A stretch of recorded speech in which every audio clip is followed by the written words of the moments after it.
Sure. Yeah, awesome, yeah. So should we get into it then, mate? Yeah, let's go. Let's go. Cool, right.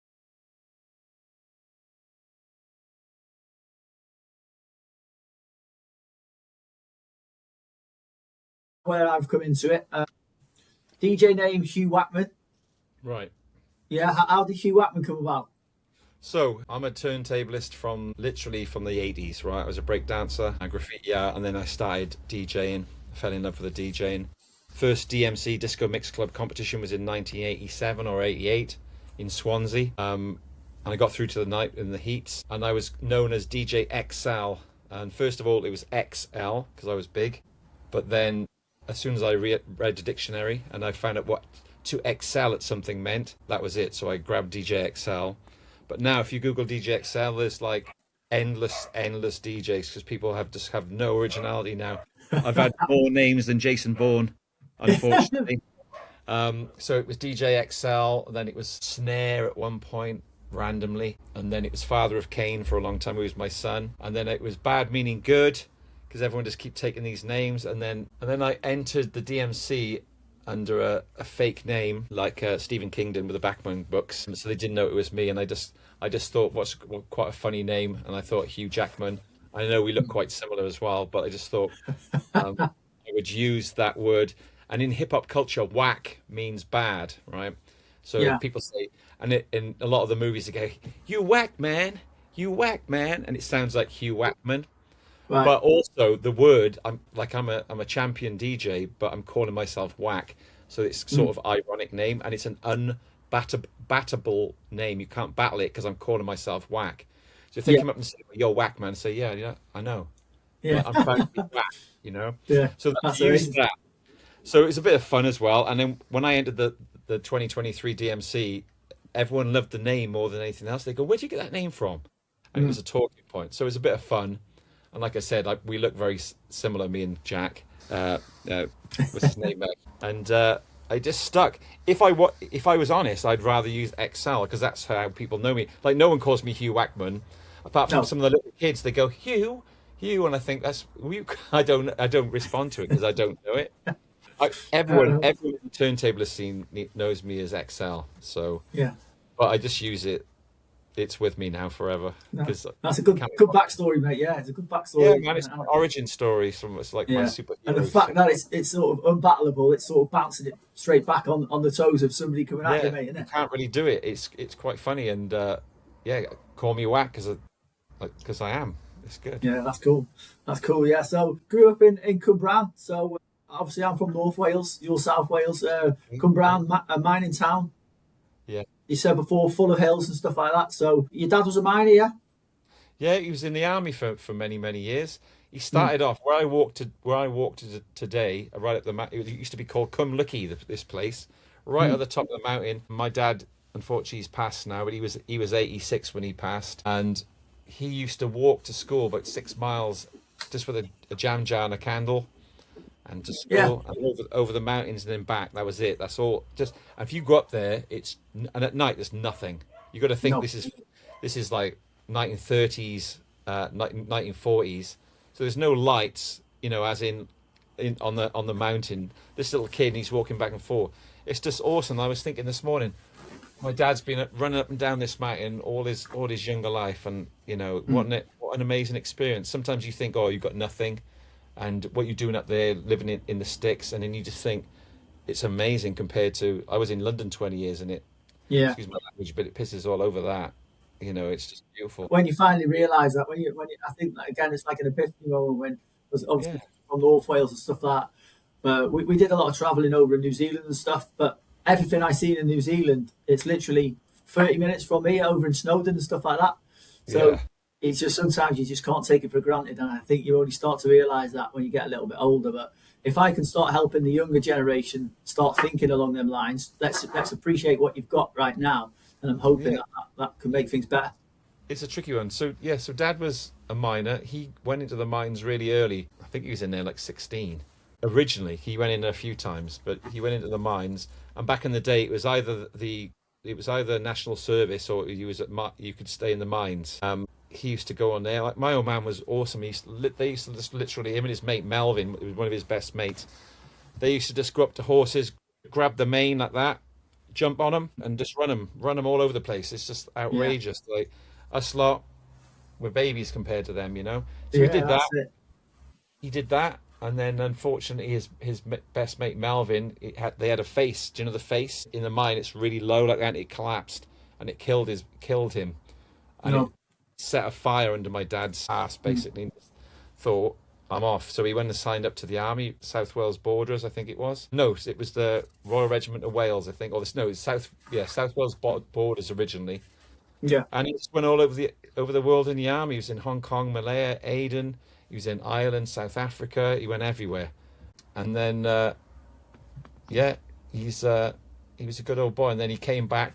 You know, obviously we moved back to Wales in the 80s, and he got a job in the mine, and he actually hated it. You know, it's like Yeah. when he went to the employment office, he said, "You're too old at 40." This is how old. This is wild. Well, He was too old at 40 to get a job. They thought he was too old. no, madness that, mate, isn't it? Yeah. And Madness. he used to work in because we lived in. I was born in Folkestone in Kent. Like my mum and dad are from Pontypool in South Wales, but because he was stationed in I think a place called Lydney down by and he worked in Dungeness Power Station. He was an industrial painter, and he was a pigeon man. My dad, all his life, we had pigeons all the time. So he'd paint the place, and by the time he finished the one, he'd have to start it again. And he used to get all Mm. these pigeons. So he had about 500 pigeons at a loft, and everyone used to bring in the pigeons and stuff over. Well, Um, not racing pigeons, no. racing, Oh wow. yeah, Yeah, all that's races amazing. because Yeah. they were close to because we were on the coast. Used to get them Mhm. all over from Belgium and France and stuff. So we'd have Wow. all the rings, and there's not one time in my life I haven't heard Yeah. out of our window because we always used to have pigeons like Yeah, that's forever, mental. even Yeah, till that's he mental. passed. Only a year before he passed. But yeah, Yeah. Dad was an amazing bloke. He all over the world, a beautiful singer as well. That's where I think I got my musical sort of inclinations from. And like he was Cool. like a Pavarotti type, and I think he could have gone quite far. And he chose the relationship thing with my beautiful Mm. ma. But he told me a lot of stories. He had a singing tutor and all this sort of stuff, and they really sort of were going to try and push him because he was a good-looking dude. He was like a Steve McQueen type guy. He Mm. looked, he was amazing looking, my old man, Yeah. and he was a simple dude, and he didn't want anything. So my mum snagged him, and that was the end of it. And Yeah. date two, they were looking at sofas in Pontypool on the Wow. high street. My dad said your mum had to be True love, looking at mate. sofas. Day two, Yeah. dude. Date Yeah. two. No, they don't make them like that anymore, mate. They don't make them like that anymore. I can tell you that now. Holy shit. That doesn't exist anymore. My No. throat goes. No, Yeah, no so worries. dad was Nice. Yeah, cool. So then your first DMC entry then was yeah, I think 1987 Martha's Vineyard in Swansea. Is that that's right? right. I think it was either 87 or 88, but let's just say 87 for, Mm. Yeah, and before that, I was a break dancer. I was really into Yeah. break dancing. Me and my mate who I live with now, Breakdance the movie came out. That was game over. We had Mm. it was a video of how to, and me and my mate used to go down and rent it from Tony's shop up the road there. It was Yeah. like 20 pence a night to rent this how to break dance. So we locked it out for ages and ages and just used Yeah. to sort of get practicing. And we didn't realize that it was about 10 or 15 other little crews around where we lived in Cwmbran, all the same. And then we used to go downtown with cardboard, and we all met, formed a crew, Crazy Rock, and that's how we developed, because it was electro, street sounds music. It wasn't really hip hop at the time. It was very early hip hop. It was mostly Yeah. electro. And then we all sort of developed into a crew, LSD Posse, of course. In the And 80s, then we yeah. sort of found our way. I didn't have turntables, but one of my mates had a realistic mixer and Memorex decks. Ricky Lynch, good guy. And we used to go down to his house, and we just had an affinity for it. I just sort of had the musicality. And then Dad got made redundant from the mine, amongst other things. The miners' strike, that actually killed him. He was like vicious, absolutely vicious, like for my Yeah. dad. He went a bit wonky on them. He was on tablets. He was really aggressive, not with us, but he just couldn't handle it. Hated the government type thing. I mean, we used to have newspapers, and he'd be writing stuff on it. He really lost the plot because it was Thatcher, and it really affected him. He had 4 kids, no money, had to scrape, couldn't go and get a job, and it really really damaged him mentally for a long time. And he was on tablets for years, taking tablets, like to calm him down from the stress. But he come through and he got made redundant finally after they returned. And he bought me the decks, the Technics 1210s. Yeah. Was that then because you'd shown an interest in obviously the breakdance and stuff like that? Is that where you said, "Listen, Dad, I want a set of decks"? Well, I realised that I was, even though I didn't have decks myself, I could tell I was pretty good at it. Even though I didn't have decks, I was the sort of DJ, because I would go to someone else's house and I could just sort of pick it up. And you got to think, as you know, you didn't have YouTube, none of this stuff existed. Like, you couldn't see it anywhere. So we used to hear it on a couple of tracks, and I used to try and. So I don't know if you ever, like I said, you're younger than me, but we used to have these old record players, and they used to have a spindle in the middle, and they drop 8. You could put 8 songs on them, 8 like a jukebox, and they go, boom, one would come down, and the record would come out. Play. Is that called an 8 track? Is it? Well, it was just a record player, and it would drop 8 7s, 8 45s. It would go 1, play the other one, that would come up, then it would drop the other one. Okay. So, but what it was direct drive, so you couldn't pull it back. There was no belt on it, and it had an up fader, just one up fader, only about this big, so big. So I sawed the spindle off it and snapped the plastic bit off, so it was just open. Sawed that down, and then I put a record on, and I could scratch with an up fader. And then I just used to listen to Kiss FM when it was illegal when they were on a ship doing it. There's a guy called Richie Rich. Yeah, they were doing that, and I listened to Richie Rich, this other guy, and he was scratching this word fresh, going fresh, and you had to work it out. And then the magnificent Jazzy Jeff track came out by Jazzy Jeff, and I thought, what is this? What the hell is this? So I was trying to work it out by ear, because you couldn't see any of it. He goes, some DJs are good, some DJs are fresh, and all this sort of stuff, and you're trying to work out what they're doing. And then I heard DJ Cheese won the World DMC World Final, rocking back to back. So check out my music on the funky scratch. And he was doing all these things like that. It was just amazing. And I think I had a cassette tape of that. Someone had a tape, and that was it. I was just hooked by it. So when I had the opportunity, I said, Dad, I want decks. He bought me them, and I had to pay him back. And recently, I said when he passed, I was clearing the attic out, and I've found the repayment book with my name on it and then my dad's name on it, and it was 15 quid a week. Wow. And he bought me 2 of these, and I think they were 300 quid each then, and that was like 1984, 5, something like that.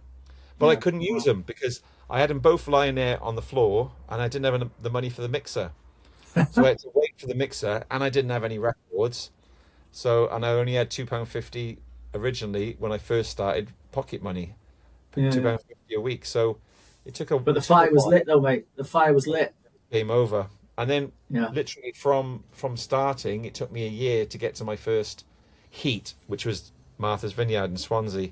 And I didn't win, but I did really well in there. I remember doing a mix with Pinocchio, I've Got No Strings, and Public Enemy, the song Public Enemy #1. He goes, I got no strings to hold me. And I was going, wow. And then because it was a lot different then. It was the Disco Mix Club. So in the 90s, 80s, there was still a lot of mix-in records. It was mostly mix-in records together, blending, whatever you want to call it. And then the turntablism, which wasn't coined then, that term, but the scratch DJing sort of found its way into it. I remember I did a mix with Planet Rock, African Bambaataa, and heard it through the grapevine, Marvin Gaye. And after I finished it, this was on my heat, some guy wanted to produce it. That's how wild that was, because it was all about mixing, and people didn't know how to do this back in the day. It was like just mixing 2 records together. It was an art, very different. It was very performative, very like dancing. My 1990s set, I'm literally dancing. It's the most embarrassing thing you've ever seen, but it's awesome at the same time. I mean, I've literally got a flat top with tram lines running through it, a Jordan t-shirt on, a gold chain, shell suit trousers tucked up, and then one of the pockets hanging out on my video, and then sweatbands as well. It's like everything you can think of hippity hip hop. That was me. But I think that's the 80s. That's the 80s on a postcard there, mate. It was. Do you know what it was? And it was the best time as well, dude. Like my lifestyle now. I lived in London 20 years. I was in Barcelona a year, Wolverhampton. I've been all over the place. But I live like I'm in the 80s. Like now, mentally, I try and focus like have the same naivety because everything's too advanced. This everything everyone's too. I feel everyone's very too aggressive, a little bit aggressive. They don't Yeah. give it any space. There's no time. Everybody wants it done and immediately. Mm. And like I used to love going to knock my mate. I was explaining to the kids the other day. I said if my mate wasn't in, I couldn't text him. I'd go knock his door. He wasn't there. I'd go to my next mate, and that could be at 40 minutes away. I'd Mm. walk up his house. Is Robin? No, he's not. Okay, off to the next one. Yeah. And it's I try and now I'm trying to relive that. Not because I'm an old fart, which I am, but just the simple side of it, the The simplicity of it. simplicity of it, mate. Yeah, I get Trying it. to get back to that a little bit because it was Mm. a little bit more honest, I think. I'm not knocking Yeah. everything down. You grow up now, you grow up now. It's awesome. You're Yeah. lucky to be alive. But like the movies were awesome. The music was awesome. Everything was amazing. Like, I grew up with my three sisters, Maria, Teresa, and Lisa, and it was I was obsessed by Adamant, and they were all into Boy George and Spandau Ballet, and I used to crimp my hair and put purple mousse on it and all this sort of stuff. And I had a brilliant upbringing with my sisters with all this amazing music. And then Yeah. John Peel got us started. Thanks, John Peel. I used to wait up at night, had a cassette player, and he'd play one hip hop track when it first came out, mostly always James Brown songs. And I press record like that, and then pause, and then next week I'd wait again like that. And this is from so and so and so, boof, KRS-One, boom, and then you'd make these amazing mixtapes, and Yeah. that's how it made this. Uh, Cool. it was naive. It was awesome. It was all analog. No one had anything. I was speaking to someone yesterday, and I was in TK Maxx trying about 7 or 8 pieces of clothing on, which I didn't really need. I just thought kill a bit of time. But I remember I knew every one of my mates by their jackets. I could see them down the road, and I knew that was so and so, and I knew that was so and so because Yeah. I had a yellow jacket with these brown like buffer patches here, and toggles, and everyone knew me for that jacket. It's now looking across there, got jeans, all this, all these clothes, all those trainers. Mm. It's too much, Uh, dude.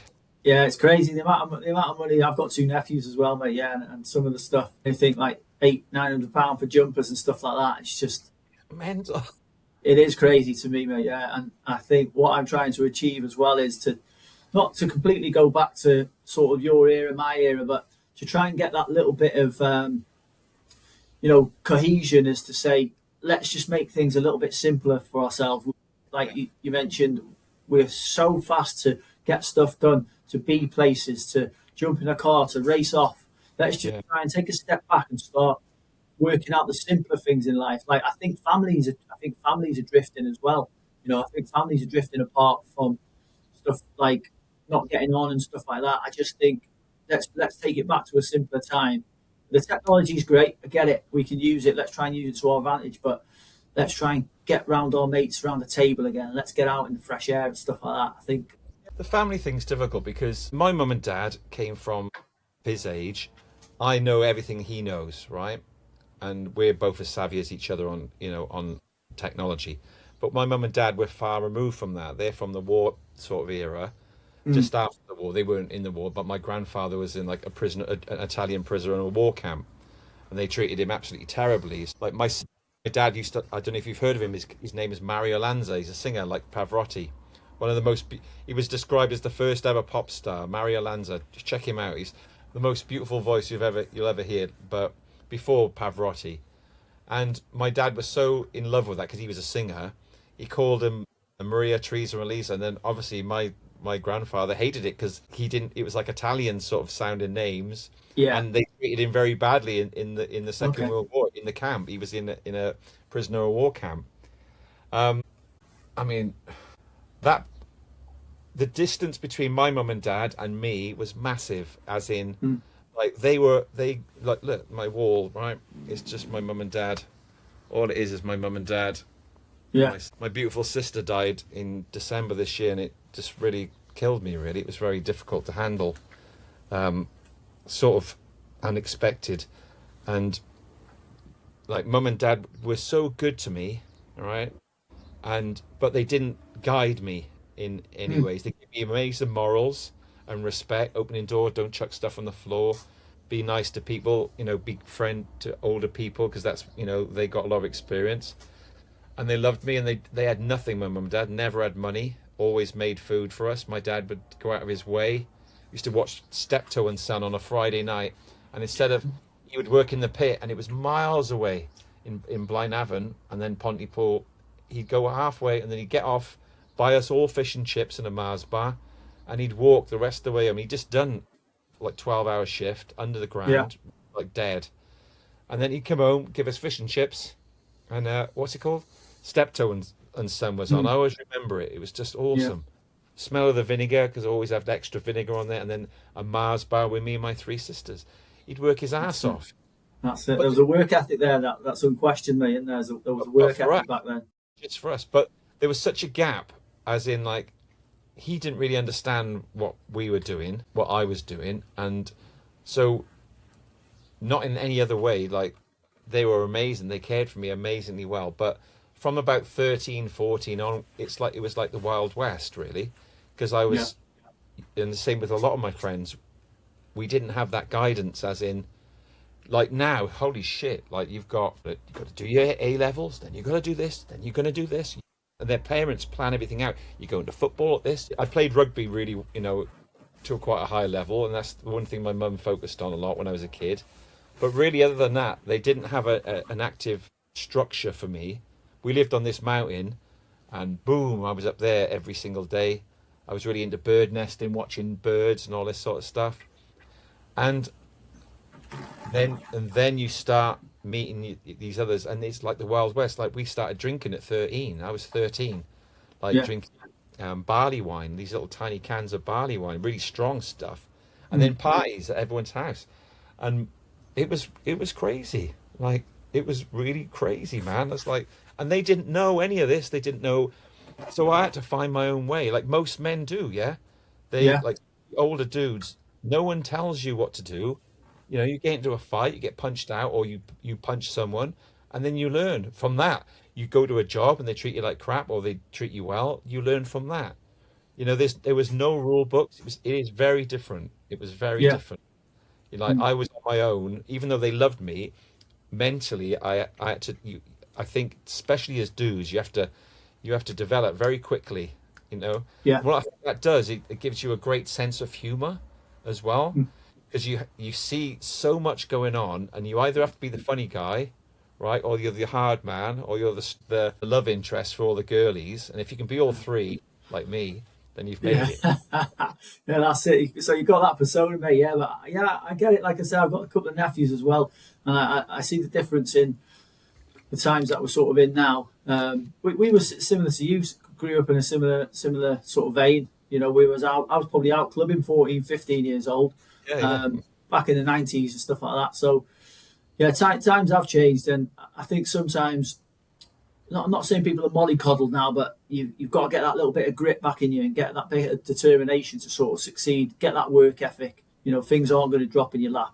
You've got to get out and work harder. I think that's one of the main things. Yeah, you said it right. It doesn't sit in your lap fall in your lap because, like, my last 2 years when I was living in London, I struggled hard. Like, I was depressed. Like, I'll be honest, I went to see someone about it, and I had this amazing girlfriend, a Sardinian girl. That, like, I shouldn't call her Italian because she used to go mental. I'd call her that, but a really amazing person. Yeah, I met her. I was in a low place. I had a crap job. I couldn't get a job for a while. I was using my credit card to pay my rent because it's really expensive. Couldn't get on top. Then everything started. I had one of these crises. I was 40 something, and I just started thinking, oh, what am I doing here? A lot of my friends had left, gone back to, because it's a very transient city. Gone back to Australia or New Zealand or wherever, and I was left there sort of on my own. Even I had friends, and I was just like existing for a while, just trying to get thinking. And I met this girl. She used to work in Costa, a lovely girl. And I ended up going out with her for a while, but then I just couldn't handle it. I was like really sort of, my self-esteem went, because I didn't have any money. And then I wasn't DJing. I still looked after myself, but And then it started getting that. Do you know one thing? I'd never really been jealous in my life, and I started getting jealous of her when she used to go out and stuff like this with her friends, and Yeah. like she was, and there was no need for it, but it was me, and like I was so low, Yeah. I was thinking, I just couldn't see it, and I remember she said to me, she goes, "You're one of the greatest guys I've ever met, but I can't go out with you anymore." I said, "It's Mm. just too intense, dude. You're too much. It's too much." So we Yeah. Yeah. finished. She finished with me, and I started went to see this woman on a Wednesday once a week, and it really, like, I'd cycle. It was miles away in London, all up these huge hills. I'd go and see her, and she was in her fourth year of psychology. Really, really, I forgot what her name was. Awesome woman, and she really put me through my paces. And a lot of the problems you think you had, it's not even related to what you think it is. It was a lot of other stuff, and Yeah. she helped me a lot, I think. And I went to the doctors, and when I first went in there, I was like this. I was so anxious. He said, if I didn't know any other that you told me you're anxious, I would have thought you were on hard drugs. He said, I'll Yeah. be honest with you. He said, your anxiety. I was like this constantly, like I was like couldn't get my breath. And then Yeah. like, I remember this guy was downstairs, only a young lad, playing his music, and that used to get me fucking bear sick. I wanted to go at him, like. And then I remember all I wanted to watch was comedies on TV. I was trying on like DVDs. I'd go in bed and it was depression, Yeah. and I really didn't. I was on my own. I didn't know what to do with it. And then I started getting this thing. I got frozen shoulder, and this is all while I was going this. So that was a nightmare. It locked me here, all right. And then I had physio for that and a lot of pain. Then I started getting tinnitus really Yeah. bad. So I was all the time, and then I got a bone spur, and they had to have surgery on this one, and it just escalated, and and it got to this point where me and her finished, and I just thought, what? I just got rid of the triggers. So first thing I Mm. did, luckily I got a job. It was a good job, and I found a load of new friends. I stopped. I cut myself off from women because I'd never been without a girlfriend since I've been 13, 14. Not Yeah. once in my life. Always had a woman, yeah.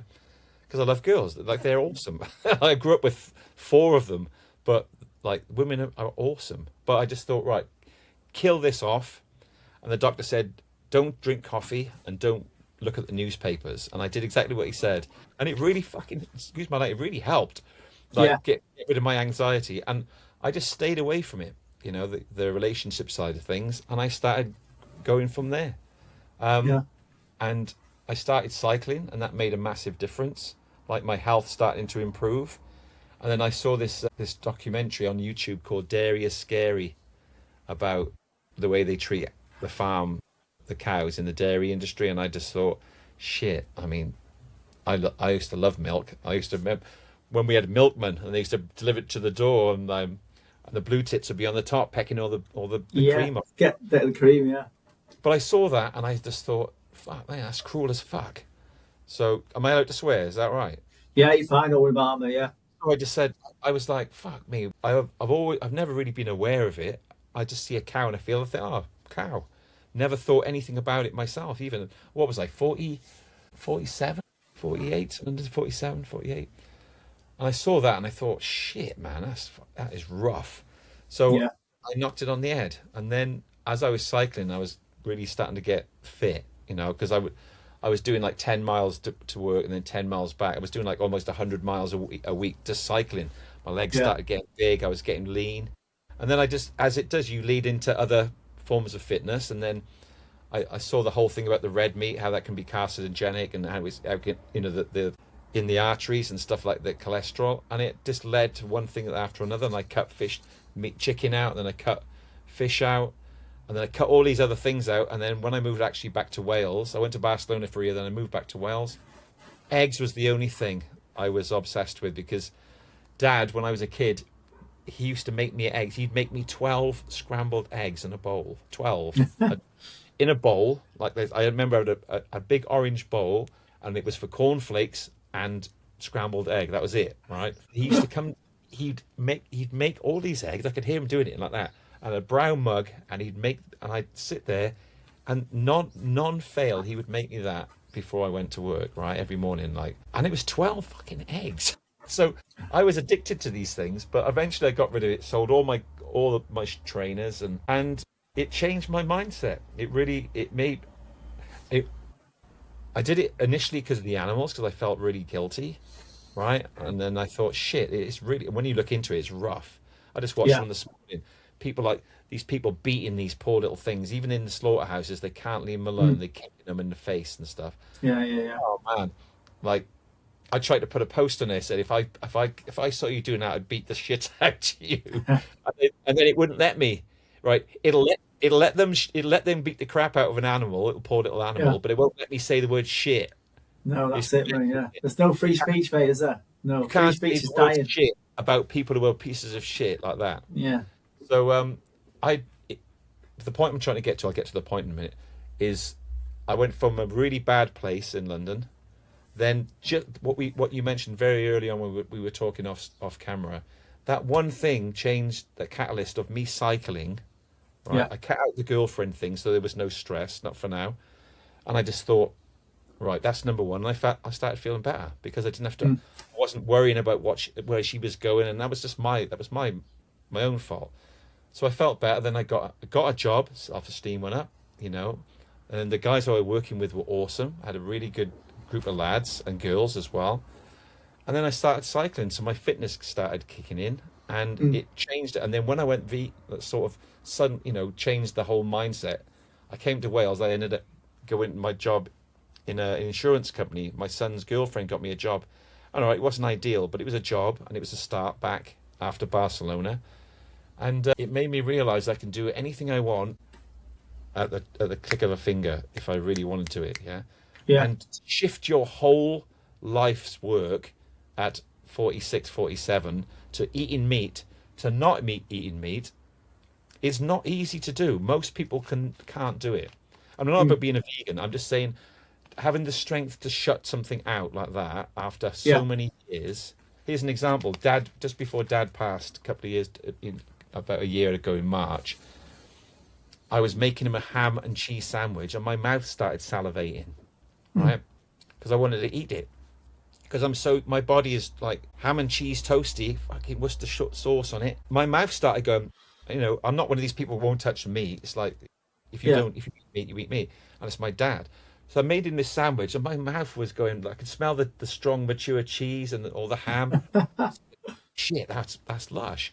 But I'm proud of myself in that respect. And if I can do that, I can do everything else. If you can shut that off after all those years of conditioning, you can do anything you want. I really believe that. Yeah, I think it's an important sort of milestone in your life as well to say, and I totally agree with what you're saying. To completely take a different stance and a different pivot, it's one of those things where it's like setting a New Year's resolution. People will get to the 31st of January and that's it, they're done. Whereas if you stick at something, you say, right, this is now my new thought process. This is now my mentality, and you do stick with it. It's regardless of what it is, whether it's veganism, whether it's quitting something. Anything. I'm just using that because it was me. Yeah, yeah, yeah. It starts to give you that. It starts to give you that sense of not so much reality, but that sense of accomplishment and that sense of achievement to say, well, actually, I can go on to do it no matter what. As long as I put my mind to it. And becoming a vegan is a really good example of that as well, mate. Yes. I've applied that to my work ethic. So I did this for the job, and I was thinking, I really hate this job. And luckily, I got a link. Someone said I was talking to a guy. I was living in a flat, and I was outside putting the washing up. Some guy was next door. It was a derelict house, but the guy who owned it, it was his grandson, who was like 40, and he worked for the Dole office. What's it called now? I don't know. Job centre. It's the Dole. And he said, "Oh, I got chatting." He said, "What do you do?" I said, "Oh, I've been a DJ for many years. So I know someone who's looking for somebody who's they want to do DJing in schools. Give me the link." And that was it. And it was Grant Music. They were awesome. There's a guy called Simon, really lovely guy. Give me a start. Bought me a load of equipment, and it was great for a while. It didn't work out in the end, It's like everyone moves on, but he was a lovely guy and he got me a start. But then I just thought, I got used to the time. Like, this is before my mum passed away first. Like because my mum went, then my dad went, then my sister's gone, and I just sort of just got used to, just fed up of death thing, you know. You get that, Yeah. like when my mum died, it really fucked me up really bad. Like, not to the point I see a lot of people, they go drink and stuff like that. I don't drink anymore either, and I don't smoke or Yeah. anything like that. That's good. But she was so amazing to me, like such a massive part of my life. It was tough to deal with. It's like, shit. It's like, for 50, what was it, how old was she then? 52 years I've had a mum, and now, like, that whole thing is gone. It's like, there was this alleyway where I lived, and the parents used to walk their kids in the morning to get to their school, and all I used to hear was mummy, daddy, mummy, daddy. And I actually used to listen to it sometimes. I think I can never say that again. It's like, it's fucking weird, isn't it? It's such a strange concept. It's like, you can't call them up. Like, even my poor sis, like, I'd phone her 3 or 4 times a day. She wasn't very well. I'd phone her up and she'd call me asshole, you know, from the fucking Meet the Fockers. She loved The Sopranos, but I'd phone her and I'd say something about somebody and they'd say, yeah, he's a fucking asshole. And we'd have a chat, and then she'd tell me about things and, you know, how things in her life. And I feel I'm so used to going to the phone, and it's fucking gone, mate. It's like, so that really influenced me, as in the time thing. So going back to this guy Simon put me on, and then I just thought, shit, having this time off, you know, I made enough of my rent. I had nothing, but I had all this time to keep growing, right? And what I did with the vegan thing, I'm trying to do with the job, and just trying to focus on, you know, trying to, and I say make money, but it's really freeing up more time so I can do stuff I want to do. Yeah. And it's a challenge. Like, not last year, year before last, I made 8 grand. That's it. I was on my ass. I was really on my ass.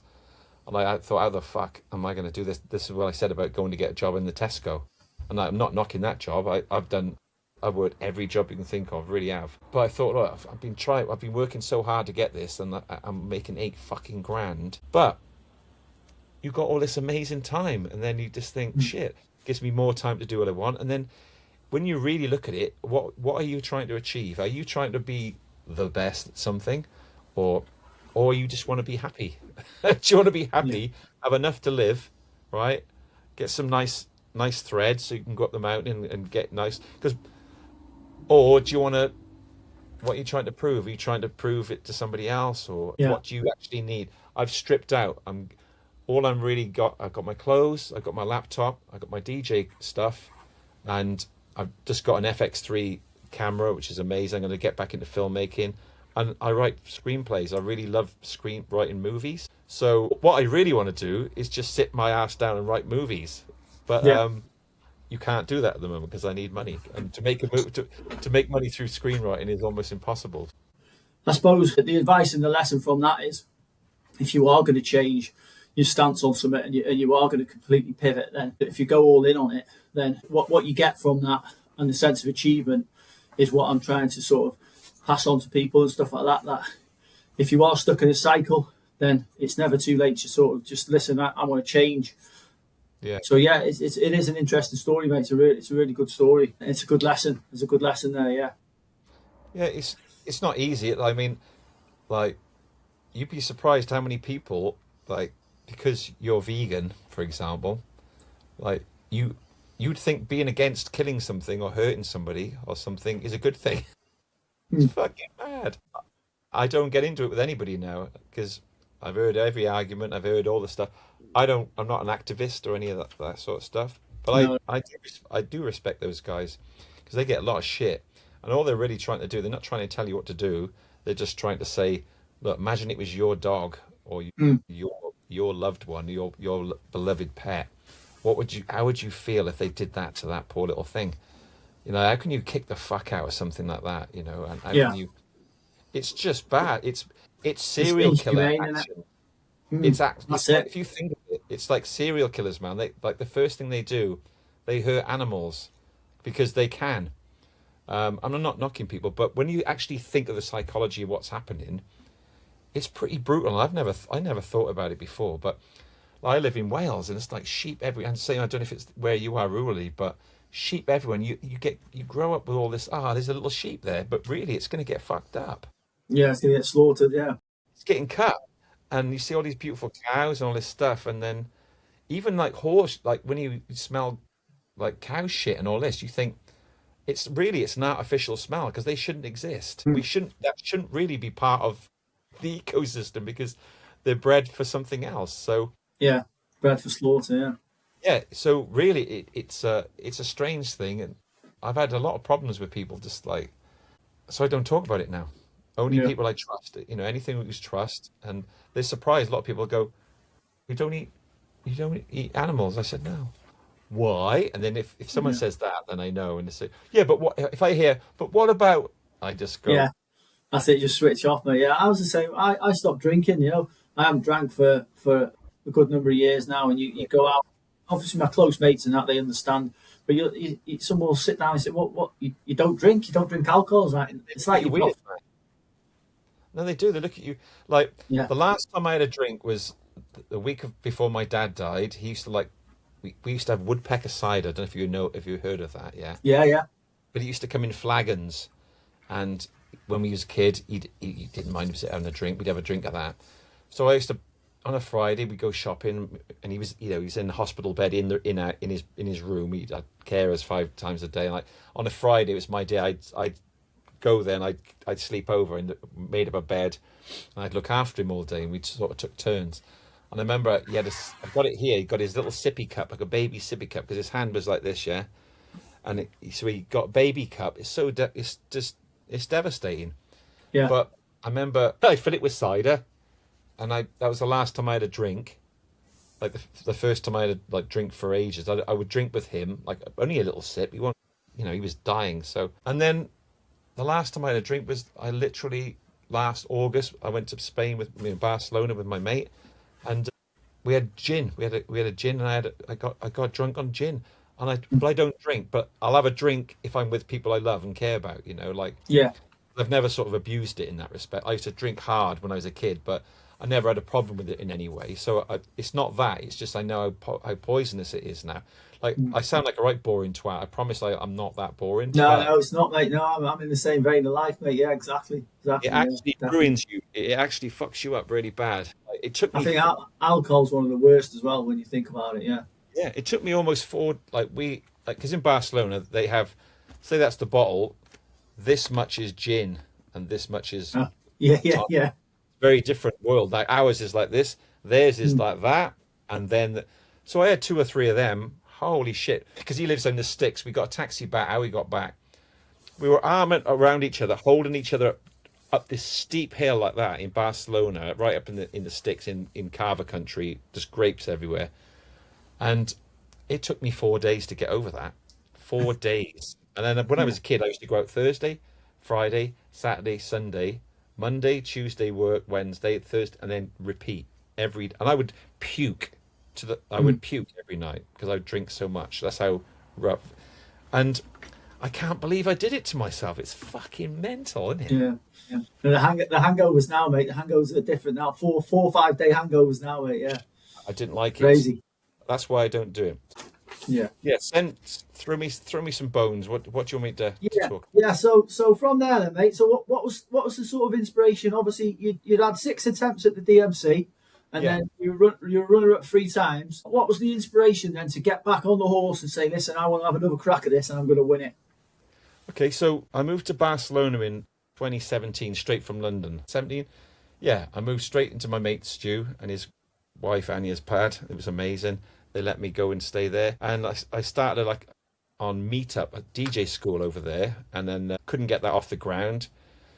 So I was only there for about a year, and then I had to come back. But before I went to Barcelona, I started practicing again when I was living in London, and that's where the name Huw Wackman came from because you have to enter a video into the DMCs first, and if they think you're good enough, then you get in, and then you go into the final. So I made this video like 7 years ago, Huw Wackman, and I never entered it, so because I didn't want anyone to know it was me, XL. So Yeah, I just put this Huw Wackman, and I did all these new tricks sort of things. and I didn't enter it, and I just had this video. So in 2023, I saw it, and I had this video, and I just did it for a piss take, and I just thought, right, because 1998 was the last time I come second to Prime Cut, and then I come second, and then it was Tony Vegas was third, the Scratch Perverts. Yeah. That was my last battle, 98. So I whacked it in, and they fucking said, "Congratulations, you've got into the UK final." It's 7 years old, this video, Yeah. and I didn't have turntables. I'd sold them quite a long time ago. Before I went to when I come back from Barcelona, I sold the whole thing.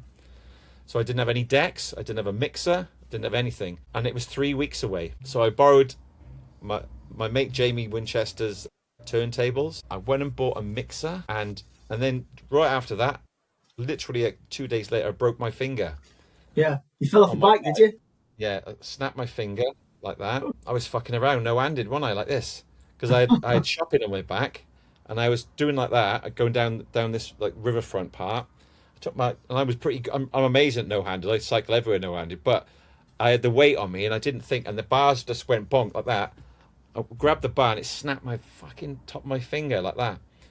So, and then I got flu as I was practicing, and then I didn't know what to do. As in, like, I had 3 weeks to get this set together, and I remember trawling through all my old videos and all my own sound bites, and I found a couple of things that I'd done all those years ago, and I had a book of tricks that I'd written in that 2017, which I was going to enter, and I just cobbled this shit together. And I knew I wouldn't be able to get technically up to the standard quick enough, so I just relied on what I know I'm good at, which was the showmanship side of stuff, and that's how I was known, coming up with tricks and ideas.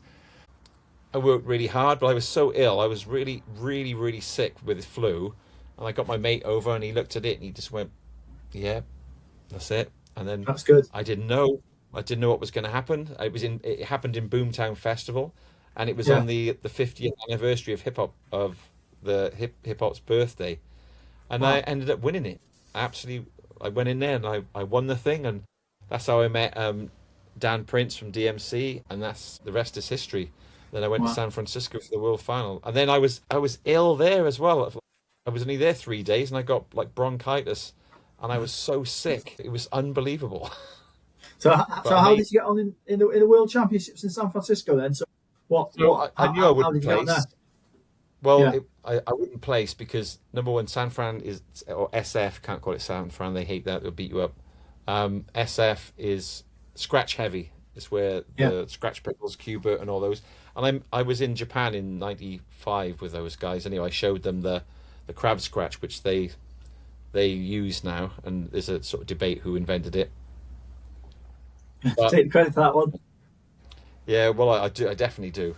But you know, it's been modified, and all that. Everyone says if we'd had a camera back then, there wouldn't have been any just there wouldn't have been any problems because I would have posted it everywhere. That's the only time I wish I had fucking technology. Yeah. You know, San Francisco is quite scratch heavy. There's a lot of turntablists there, and they're really into the scratch.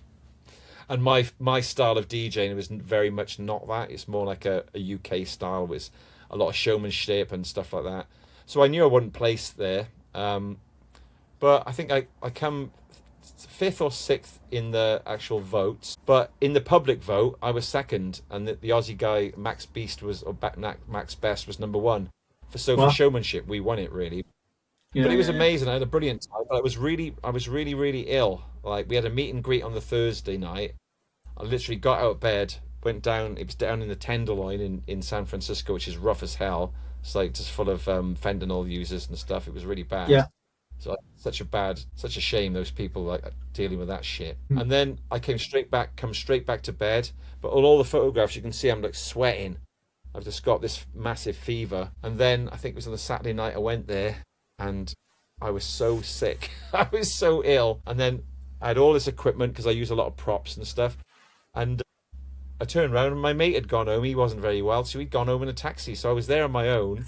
I was sick as hell. I had to carry all this stuff. I hadn't practiced in 8 days, and I managed to get about an hour's practice early. I went down really early to have a go. And my whole routine was the turntable was upside down, playing it with a elastic band underneath it, and then doing tone play, and then the camera on top. And I was moving it like this, and taking the video of all the crowd. And there's like 2,000 people, 3,000 in there. and I had no idea if it was going to work. I just turned it upside down. It actually worked, and I had all these props, went through it, and it was amazing. And then the one part, I was doing this thing, needle dropping with my chin, with my lip on the needle, dropping it in, and then dropping the beats with this hand. Because I'm so sweaty, my glasses just go boom like that, and it put me off beat. So I had to go into a completely different beat and start freestyling a different beat. And Oh yeah. I tried to put them back up, and it just went, and it falls back down again. I bet people And will think I it was was part of the just show, so mate. Yeah. well. I was so rough. But do you know what, mate? I went up there and I was shitting my brick, like fucking shit. I'm in the world final. All these years, I'm in the Yeah. world final, and I Yeah. thought, fuck it. You know, I had all these great. I pretended that I'd been out with the scratch pickles the night before, and I pretended to puke in this little bucket, like I went all this sort of stuff. And I ran on stage, and I went. It was at this moment he realised he fucked up that meme, and I chucked Yeah. it over the judges, and it was confetti, American flag confetti, and I just went and it was 50. If they looked at it, it was 50. It was 50 for the 50th anniversary of hip hop. So I Yeah. went like that, and they all went like that, thinking I was going to chuck puke on them, and it was confetti. And then I Yeah. did all these things, but I met some really good people. I was with Dan Prince and his wife Tess, and we all went to Alcatraz, and in the end, and just had an amazing time. And that sort of blew me up then, because if I can jump back to the UK final, it works perfectly to what we're talking about, what your podcast is about. I had Yeah. so many people contact me after that battle because they know who I am from years, and they really thought, you know, I'd come second, come second, come second, come second all the time. But I won the Vestax UK final. It just depends what battle you're in. But I never won the DMC. But almost exclusively, all the emails I've got and text I got were from people our age, my age, and your age, saying you've inspired me to break out the turntables or just to try and do something different. You wouldn't believe that was the most amazing thing I'd seen. Like people saying, Yeah. "Oh, mate, like you inspired me to not give up." Yeah. That's good. And then That's good. the BBC got on it, and then a vegan magazine got hold of it, and then it just sort of went a bit wildfire. At one point, I had to sign a non-disclosure thing. They were going to make a documentary about it, and unfortunately that fell through. But yeah, I had to sign a non-disclosure because they were trying to get the funding for it for a Netflix thing Yeah. for this whole story, and it was amazing. It was on, and it didn't sort of work out, but it sort of put me back in. I thought my DJing sort of career was over. I was sort of boom, that was gone. But it pushed me, and it really helped the business then, because like I could say I'm the UK champ.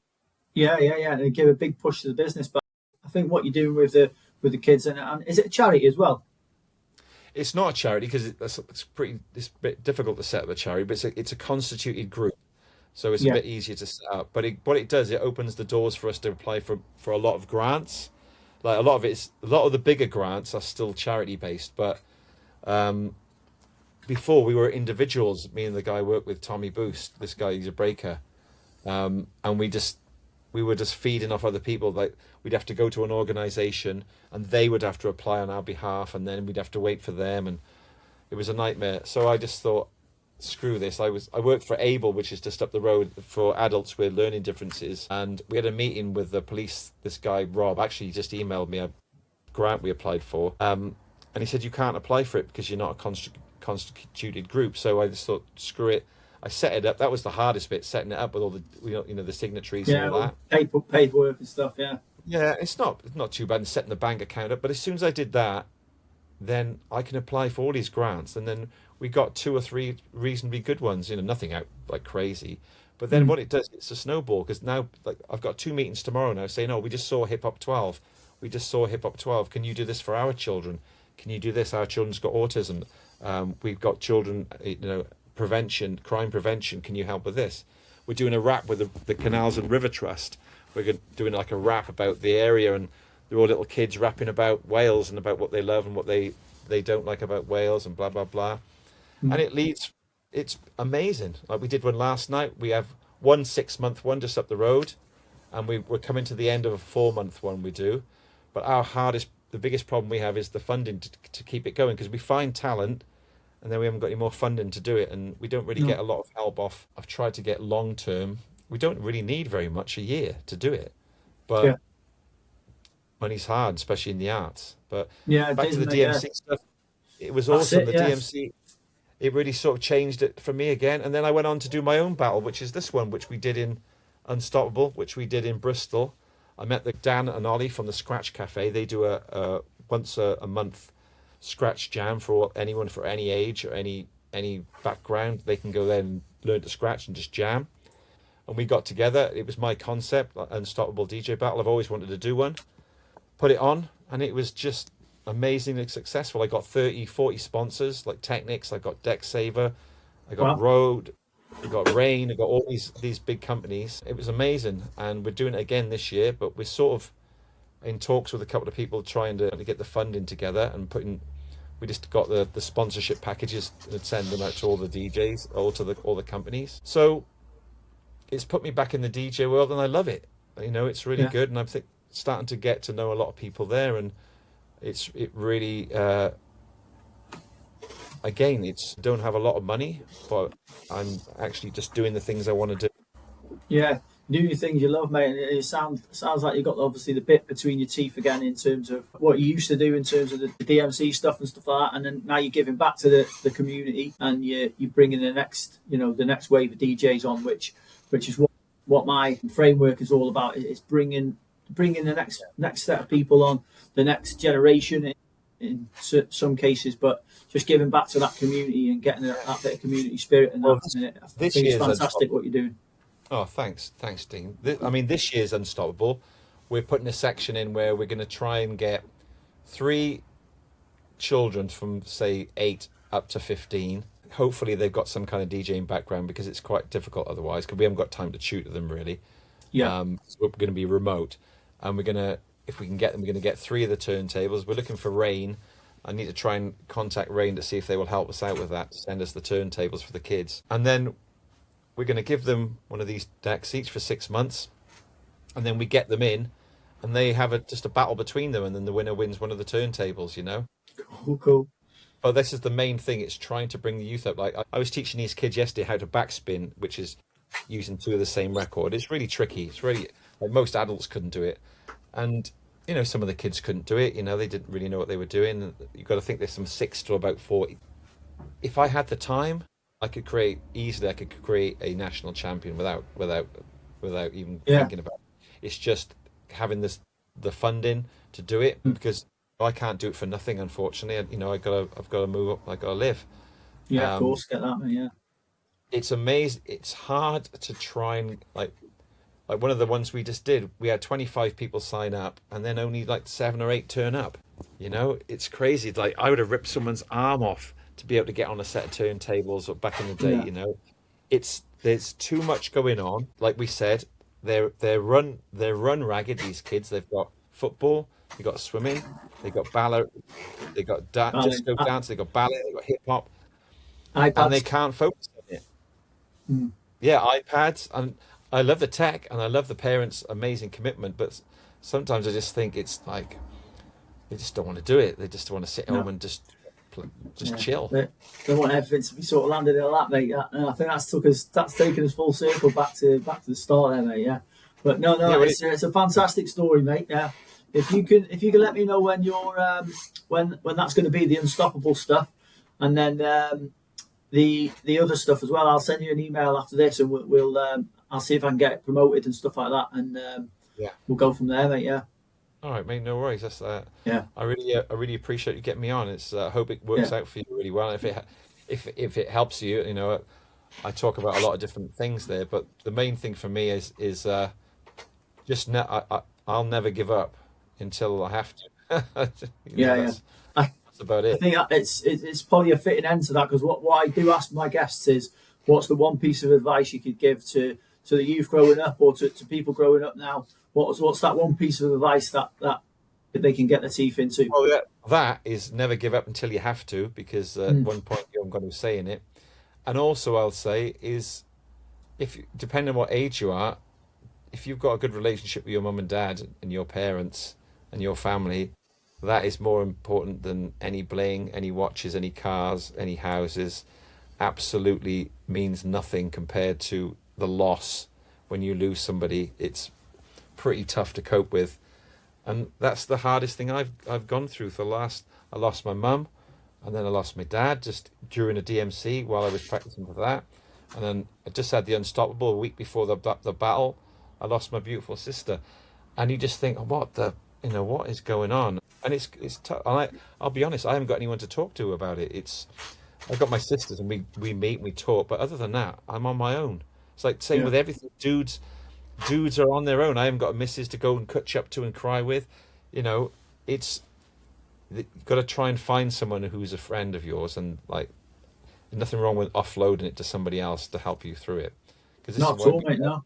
this is why we get a lot of problems with people sort of leaving leaving it and just what I'm talking about.